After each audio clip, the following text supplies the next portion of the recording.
Baik, saya di sini sebagai ketua kelompok ingin memperkenalkan nama saya Suyatri Said dan ini anggota-anggota saya. Anggota 1, nama saya Fitri Rahman. Anggota 2, nama saya Dini Subianti Yudi. Anggota 3, nama saya Sumati Iksan. Anggota 4, nama saya Mustika Sarini. Semoga video ini bermanfaat untuk kami semua. Oke, baik, saya akan membaca materi tugas kami.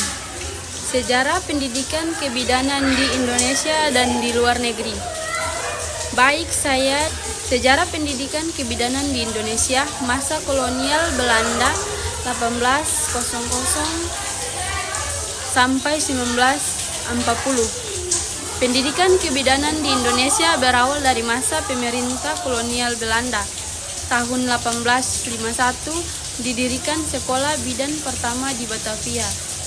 Calon bidan direktur dari wanita pribumi, didikan untuk membantu persalinan masyarakat. Kurikulum masih sederhana, berfokus pada pertolongan persalinan normal dan perawatan ibu dan bayi. Masa awal kemerdekaan 1945 sampai 1960-an.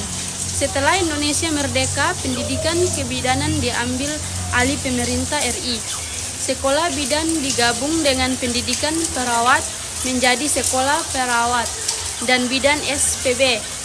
Karena keterbatasan tenaga, jumlah bidan sangat sedikit sehingga banyak desa belum memiliki bidan. Masa program bidan desa 1960 sampai 1980-an. Pemerintah meluncurkan program pendidikan bidan desa untuk mengatasi angka kematian ibu dan bayi. Pendidikan singkat 1-2 tahun diberikan kepada lulusan perawat agar bisa ditempatkan di desa. Namun kompetensian terbatas sehingga kualitas layanan bervariasi. Era 1990-an reformasi. Tahun 1991 lahir program bidan di desa BDD atau kerjasama Depkes RI dan WHO UNICEF. Pendidikan kebidanan dipisahkan dari keperawatan, berdiri sendiri sebagai akademi kebidanan atau AKBID dengan jenjang diploma D3. Era perguruan tinggi 2000-an sekarang pendidikan kebidanan berkembang menjadi D3 sampai D4 sarjana terapan, S1 profesi bidan hingga S2 dan S3. Tahun 2019 profesi bidan diakui dalam UU nomor 4 tahun 2019 tentang kebidanan. Saat ini Indonesia sudah memiliki banyak fakultas kebidanan menghasilkan bidan profesional yang berperan di pelayanan pendidikan, penelitian hingga kebijakan kesehatan. Baik, di sini saya akan melanjutkan materi dari ketua kelompok kami. Sejarah pendidikan kebidanan di luar negeri, masa kuno dan tradisional. Di berbagai perbedaan kuno Mesir, Yunani, India, Cina, bidan sudah ada sebagai penolong persalinan terdinasional. Pendidikan awal dilakukan melalui memagang atau pewarisan ilmu dari generasi ke generasi. Abad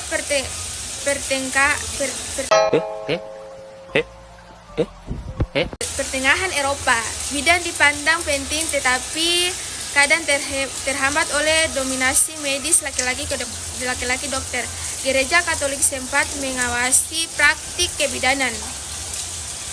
Abad ke-17 kurang 18, pendidikan formal kebidanan dimulai di Prancis dan Jerman. Tahun 1739 di Prancis terkenal melatih ribuan bidan dengan menggunakan boneka persalinan. Abad ke-19, banyak negara Eropa membuka sekolah bidan resmi mengaruhi standar pendidikan perawat dan bidan. Pendidikan mulai diarahkan pada ilmu kedokteran modern. abad ke-20. Pendidikan kebidanan diakui secara profesional di banyak negara Inggris, Belanda, Amerika Serikat, dan Jepang. WHO mulai menekankan pentingnya tenaga bidan dalam penurunan angka kematian ibu, AKI, dan bayi. ICM didirikan tahun 1919 untuk menyatukan standar global. Era modern abad ke-21, pendidikan kebidanan di negara maju umumnya setara S1 kurang S2, bahkan ada program doktoral.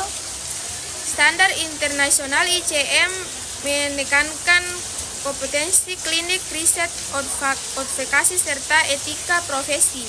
Banyak negara menginteraksikan bidan dalam sistem kesehatan primer sebagai tenaga kunci mental health. Saya akan membahas tentang sejarah pelayanan kebidanan di Indonesia dan di luar negeri. 1. Sejarah pelayanan kebidanan di Indonesia masa tradisional atau sebelum kolonial. Pelayanan kebidanan dilakukan oleh dukun beranak atau para haji yang belajar secara turun-temurun. Fokusnya pada proses persalinan, perawatan ibu nifas, dan perawatan bayi baru lahir dengan cara tradisional. Masa kolonial Belanda abad ke-19 awal abad ke-20 tahun 1861. Pemerintah Hindia Belanda mulai mendidik bidan pribumi di Batavia. Tahun 1856 didirikan sekolah bidan pertama di Batavia. Sekarang bidan bekerja di rumah sakit dan juga di masyarakat untuk penyumbang dan ibu dan bayi. Saya persilakan kepada anggota saya. Jadi saya di sini ingin melanjutkan materi yang dibaca oleh ketua kami. Peran bidan semakin formal walaupun dukun beranak tetap berperan penting di desa.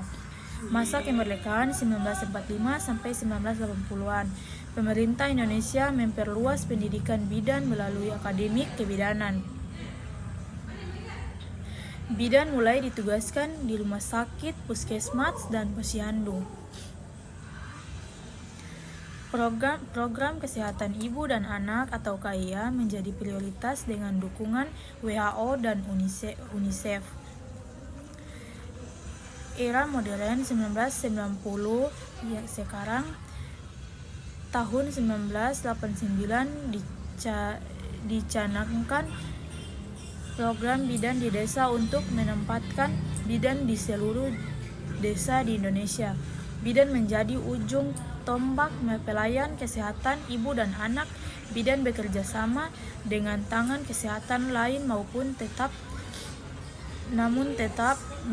menghadapi tantangan keterbatasan fasilitas. Saya akan melanjutkan materi dari Saudara Dini, yaitu distribusi tidak merata serta budaya tradisional yang masih kuat. Saat ini bidan tidak hanya membantu persalinan, tetapi juga berperan dalam KB, kesehatan, reproduksi, edukasi kesehatan, dan pelayanan kesehatan masyarakat. 2. Sejarah pelayanan kebidanan di luar negeri. Zaman kuno, peran bidan sudah ada sejak peradaban Mesir kuno, Yunani, dan Romawi. Tugasnya adalah membantu persalinan, merawat ibu dan bayi, serta menggunakan ramuan herbal. Abad pertengahan Eropa, bidan bekerja secara tradisional di komunitas. Namun profesi ini sering mendapat stigma dan dikaitkan dengan dukun atau sihir. Abad ke-16 sampai 18, di Eropa mulai muncul regulasi bidan oleh gereja dan kerajaan. Tahun 1960, Prancis membentuk sekolah bidan pertama di Paris. Abad ke-17, Inggris mulai melatih bidan secara resmi. Abad ke-19, munculnya revolusi ilmu kedokteran dan kebidanan modern. Bidan mulai mendapat pelatihan formal di rumah sakit.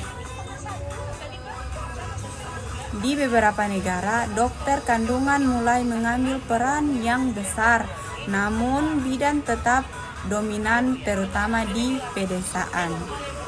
Abad ke-20 sampai sekarang, bidan diakui sebagai profesi tenaga kesehatan resmi hampir semua negara.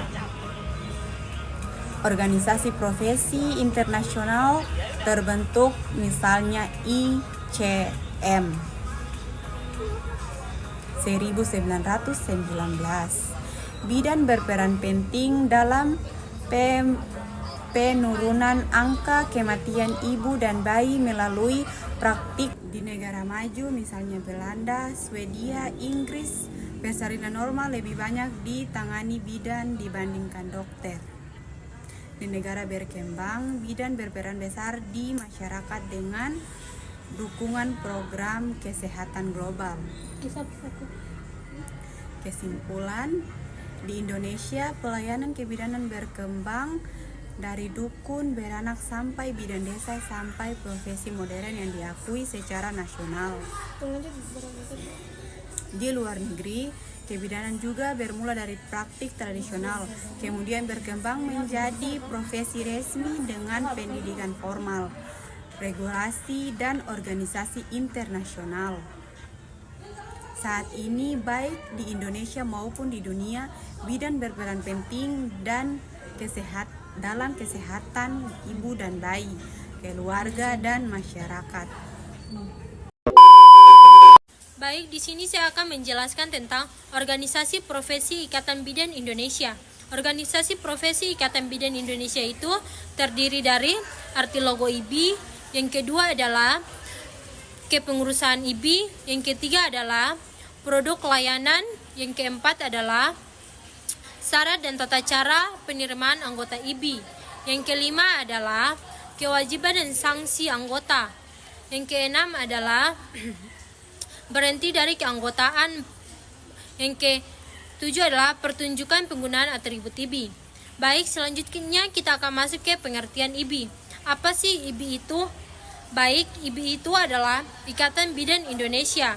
Ikatan Bidan Indonesia adalah suatu organisasi profesi berbentuk kesatuan, bersifat nasional, bijaksana Pancasila, yang bertujuan antara lain yaitu menggalang persatuan dan persaudaraan antara sesama bidan serta kaum wanita pada umumnya dalam rangka memperkokoh persatuan bangsa, membina pengetahuan dan keterampilan anggota dalam profesi kebidanan, khususnya dalam pelayanan kesehatan ibu dan anak serta kesejahteraan keluarga. Baik, selanjutnya kita akan masuk ke arti logo IBI. Arti logo itu IBI terbentuk Buddha dengan garis merah putih. Bentuk lingkar melambangkan persatuan yang abadi antara sesama bidan dan masyarakat. Garis merah putih melambangkan bendera Indonesia, yang menunjukkan identitas IBI sebagai organisasi profesi di Indonesia. Selanjutnya ada juga lingkaran hitam. Lingkaran hitam yang mengelilingi lambang melambangkan ketegasan dan prinsip-prinsip yang dipegang teguh oleh IBI. Ada juga buah delima. Buah delima adalah buah delima yang berisi banyak biji, melambangkan kesuburan harapan akan kehidupan baru dan generasi penerus yang sehat dan berkualitas. Ada juga dua helai daun. Dua helai daun itu melambangkan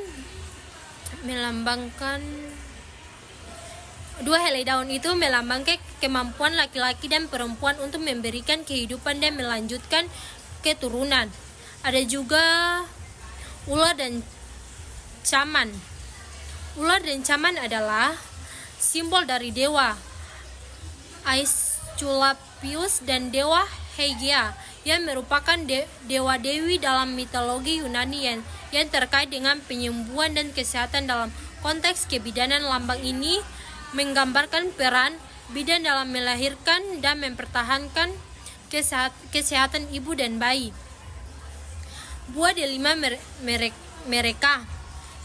Buah delima yang mekar melambangkan buah delima yang sudah matang, mengandung biji-biji yang sehat dan siap untuk melanjutkan kehidupan. Hal ini menggambarkan peran bidan dalam menghantarkan generasi penerus yang sehat dan berkualitas secara keseluruhan. Logo.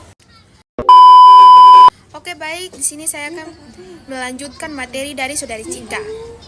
Syarat dan tata cara penerimaan anggota IBI.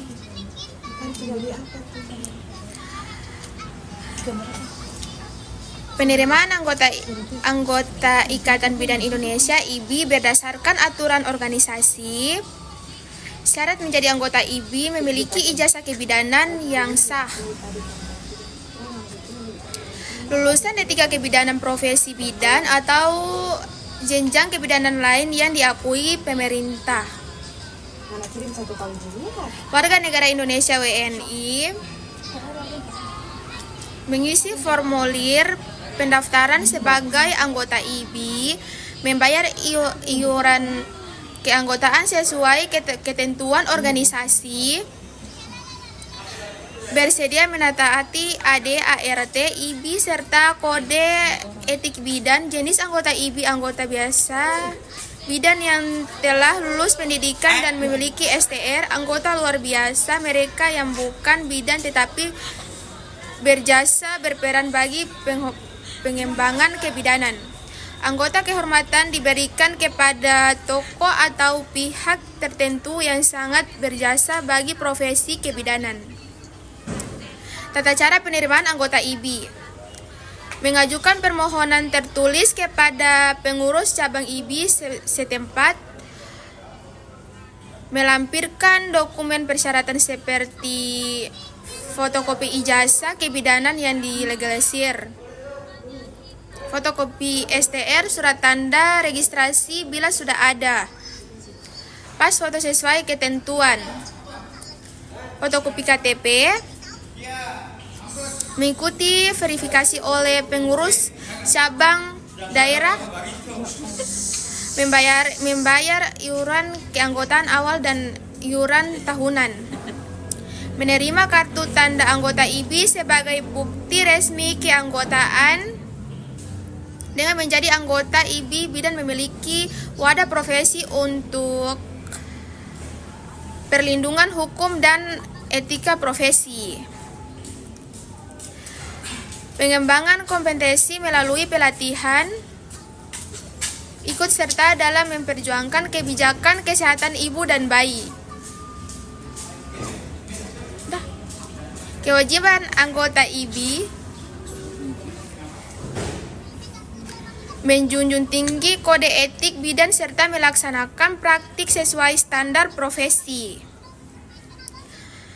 Menaati anggota dasar AED, anggaran rumah tangga, ART, dan peraturan organisasi IBI yang berlaku, mendukung program kerja organisasi serta berpotensi aktif dalam kegiatan IBI di tingkat ranting cabang, wilayah maupun pusat.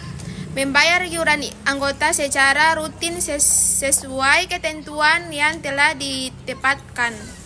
Meningkatkan kemampuan profesional melalui pendidikan berkelanjutan, seminar workshop atau pelatihan yang difasilitasi IBI, melaksanakan tugas dan tanggung jawab profesi dengan menjaga nama baik IBI serta citra bidan di masyarakat. Memberikan pelayanan kebidanan yang aman, bermutu, dan berorientasi pada keselamatan pasien. Sanksi anggota IBI.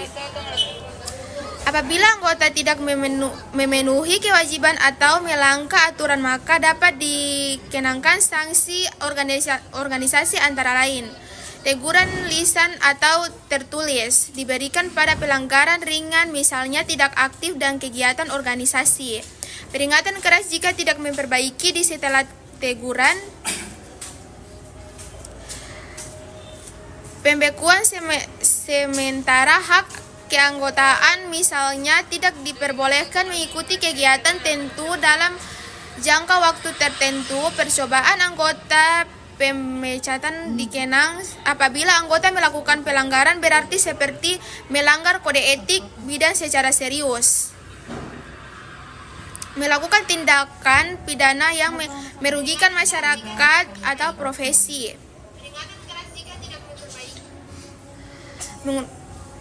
Menggunakan profesi untuk kepentingan yang merugikan organisasi dan masyarakat, tidak membayar uraian dalam jangka waktu lama tanpa alasan yang sah. Baik, di sini saya akan melanjutkan materi yang dibaca oleh Saudari Sumi. Berhenti dari keanggotaan. Yang pertama, mengundurkan diri atas kemauan diri sendiri. Yang kedua, meninggal dunia. Yang ketiga, diberhentikan karena sesuatu yang merugikan IBI. Baik, ada juga petunjuk penggunaan atribut IBI. Petunjuk penggunaan atribut IBI, dari tahun ke tahun IBI berupaya untuk meningkatkan mutu dan melengkapi atribut-atribut organisasi sebagai syarat sebuah organisasi, profesi dan sebagai organisasi masyarakat. Syarat sebuah organisasi ada pertama, adat ART yang ditinjau, disempurnakan dan disesuaikan dengan perkembangan. Yang kedua, kode etik bidan yang ditinjau, disempurnakan dan disesuaikan dengan perkembangan. Yang ketiga, suatu kredit perolahan alat ukur memantau peningkatan pengetahuan dan keterampilan. Yang keempat, buku prosedur tetap melaksanakan tugas-tugas bidan. Yang kelima, buku pedoman organisasi. Yang keenam, buku pedoman bagi bidan desa. Yang ketujuh, buku pedoman klinik IBI. Khusus melalui pengurusan. Yang pertama, majalah bidan. Yang kedua, buku kesehatan ibu dan anak.